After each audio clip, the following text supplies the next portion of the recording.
You know, when it comes to loving others, do we sometimes justify our unwillingness to see, help, and serve others? You know, who is our neighbor? Are we talking about the people that live side of us? Are we talking about the guy that lives across the street, the family lives across the street? Are we talking about the family that's 10 miles down the road? Let me tell you something, this world is big enough. Everybody's in here. And the way I see it is, you're my neighbor, Miss Donnie. Scott, you and me are neighbors. You don't know that yet. Jason, we're neighbors. We're close enough, we could be side by side. But we're not. We're neighbors. Floyd! Man, you know the deal. I ain't got to say it, bro. You and me's tighter than pantyhose is 2 sizes too small, bro. Huh? Come on. Yes, sir. You got something to say? That was good there, one. Oh, boy. Woo, thank you, Lord. You know why we don't aid in others? First of all, we come by this, we don't have the time. Money is the leading currency in our society. We can say that. But time comes in at a close second. We don't have time. I ain't got time to stop by and help somebody. I ain't got time to stop and take a dinner to somebody next door that's eat hungry. I ain't got time. I am overwhelmed with family, youngins, family again, things out in the world. I'm just too busy. We're never too busy to serve the Lord. I'm telling you. Next is, there's fear. Fear will keep us from aiding others. Not counting if you see people that don't happen to look like you do. That'll scare you something. There's people out there, you can look at them and scare you to death. The way they dress and act and carry on. But the real fear is, you know, violence today. We don't know. They might be setting up to shoot you. You don't know. You know, 30, 40, when I was in high school, 50 years ago, long time ago, it was a thing back then. If you seen a lady side the road with a flat tire, you boys better stop. You seen somebody that needed some help, you stopped and you helped them. You did whatever they needed. That's being neighborly. You know, they taught me that a long time. Son, you best be neighborly. All you got in this world is your name, and you need to be in your what people see of you. So be neighborly. You know, don't fear that. If you have a fear of that, then we need to pray about that and let God release that fear. You know, loving others whom we have never met before or have any knowledge of is seen as risky behavior. We've heard too many stories of good intentions that have ended bad. Third thing is feeling overwhelmed. How many of y'all feel overwhelmed? How many of y'all life has just grabbed you and just shaking you sometimes? You feel so much overwhelmed. You know, that would be it. Loving others is often expressed by meeting their needs. You know, as we look at society as a whole, it is filled with needy people. The people out there that ain't got it like we do, folks. Now, I ain't saying all of us is rich. You know, a can of potted meat and some crackers would get me by, and I feel sometimes like I'm the richest man in the world. There's people less than that need our help. And we as a church, and we as God-loving people, need to reach out and touch them, and talk to them, and love on them. Man, there's so many people out there today just barely making it by. They need love, y'all. You know, how many of y'all, I'll start again. My favorite thing on Facebook is old Barry from Hueytown, Alabama. How many of y'all seen him? Donna's laughing because I believe she's seen him. Huh? And he says, "Good morning, Foodland, good morning, America, and good morning to the world." And he's in that shopping center, and people love him. People in Japan has already seen him. And the last thing he'll tell you, and always, God bless. And he's got his little cowboy hat that does a little dance spin around. I love that dude. And he puts a smile on my face. And that little dark glass, and I'll tell you, it just blesses my heart. I don't know why, but it does. You know, I would say he kind of looks like me, but he's got a little bit of age before he gets to me, I reckon. The unmistakable point behind the lawyer's question was this. There are people in this world who don't qualify as my neighbor. Let me tell you something. Everybody qualifies. If you got that kind of attitude, you're in trouble. You're in bad trouble. And you need to seek the Lord. Because your heart ain't right.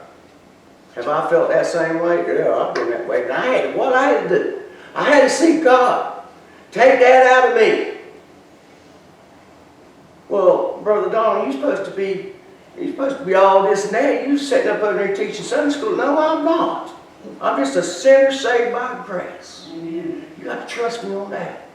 And you know what? Every time I slip, he lets me know. I ain't got to have it. And every one of y'all tell me he's already streaked me.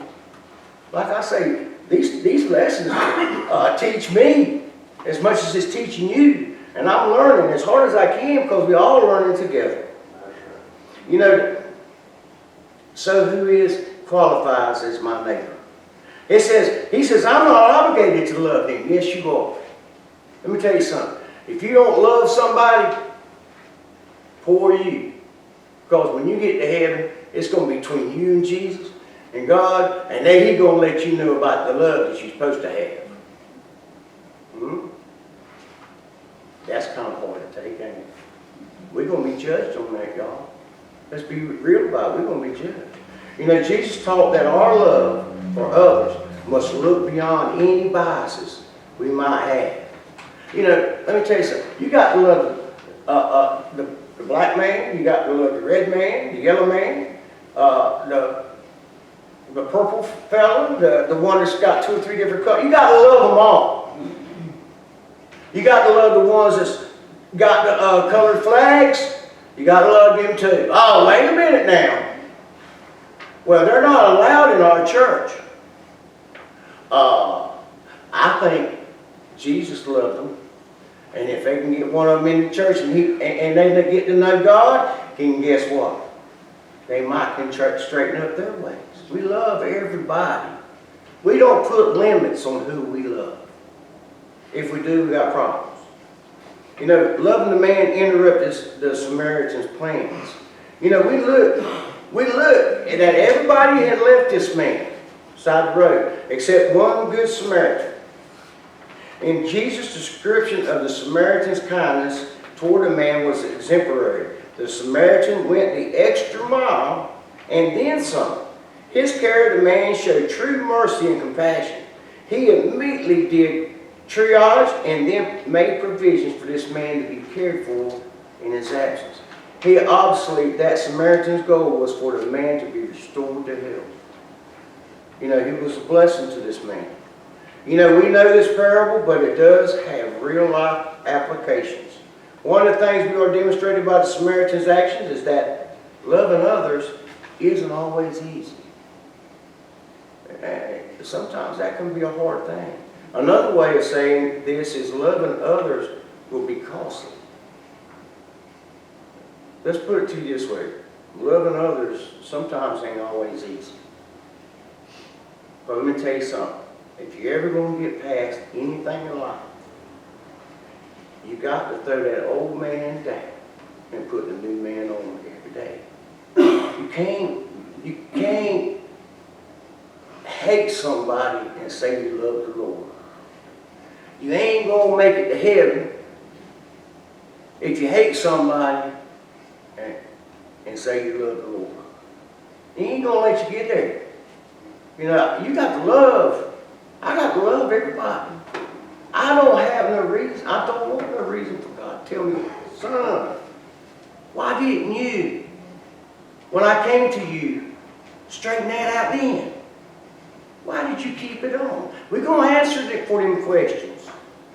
So I say, LBC, love. You know, loving the man interrupted the Samaritan's plans. The Samaritan was on a journey. He was on a trip. And he stopped, and it slowed him down for that little bit. You know, the Samaritan had to bandage the wounds of the man. Hey, he jumped down there and took care of him. You know, bandaged up his gashes and his wounds. And then he tell him what happened to this fella, other than we know that he got robbed and stole and beat up. So he was in a bad way. And I'm going to tell you something else. The Samaritan spent the night with the man at the inn to take care of him. They got him to a place where he could be safe, and then he stayed. You got a buddy to do that for you? That will take care of you like that? Think about it. Your best friend in the whole world. And I don't know about y'all, but I still got a few, but they getting gone. They going on home. But have you got one person in your clique of friends that will do that for you? And again, the Samaritan paid the innkeeper to care of the man. The Samaritan took care of his bill, stayed the night and nursed him through, helped him along, and then paid the bill. And then went on.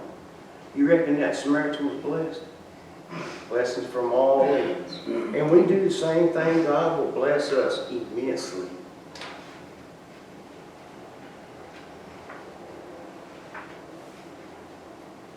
So at the end of the parable, Jesus asked the Lord, which now of these three thinkest thou was neighbor unto him that fell among the thieves? Do you see what Jesus did? He took the lawyer's question, and who is my neighbor? And changed it into this question. Are you a neighbor? Today, are you a neighbor? Think about it. We have to, it says love God with all our heart and mind, and the second is to love thy neighbor as thyself. Are you a neighbor today? Think about that. Maybe that's a question we need to answer honestly today.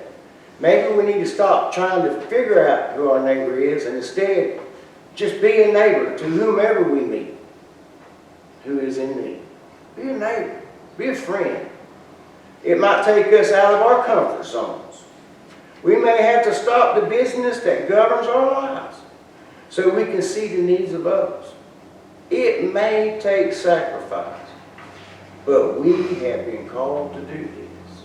Love God, love others.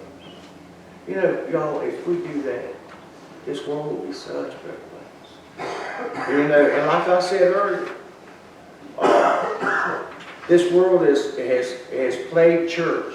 I say played church, and you look at people playing church all through the nation. We see different churches that's being hammered pretty hard about the way they present the gospel. Let me tell you something. This is Donald speaking. The gospel needs to come out of the King James Version. And you need to preach it just like it's written. And you know something? And I truly do believe it was all right for Billy Graham at the time to say that. But I truly believe if you get Jesus in your heart the right way, you've got it down on this altar, and he called. He's been pulling at you and tugging at you and almost begging you to come. And he kept putting on, kept putting on, kept putting on, kept putting on. Now's the time, y'all. Now's the time. We all got lost people in our families. We all got lost people in our family. Don't get on the telephone and say, if you just say this prayer, you'll be all right. Don't do that. Don't let the blood of that person be on your hands. If you go out and you tell somebody about the Lord, don't sugarcoat it. Tell it straight up just like it is. This is the way it's going to be, y'all. This is what we face. You know, it's going to be a bad day when we come to church on a Sunday morning. And all of a sudden, in a twinkling of an eye, are you going to be sitting here by yourself? Think about that. Are you going to be sitting in the pew like, what happened? Ain't going to be nothing but clothes laying around. You ever see that? You ever seen that thing on TV where the black lady, she's driving to church, hard as she can. I'm going, Mama, I'm trying to get her, Mama. And she finally get in there, just about the service is over, and too late. Mama told me there was going to be a rapture, and I didn't listen. There's going to be one, ladies and gentlemen, so be prepared. Love one another. Take care of people today. You see a need out there, step out. I'm telling you, if you'll step out, God's going to make them steps for you. He's going to be right there with you. He's going to help you when you need it. Imagine what you'll do, what He can use you for if you just do. If you step out and do, look what He can use you for that moment. He'll help you through that moment, He'll help you through life, and man, He'll bless you all along the way.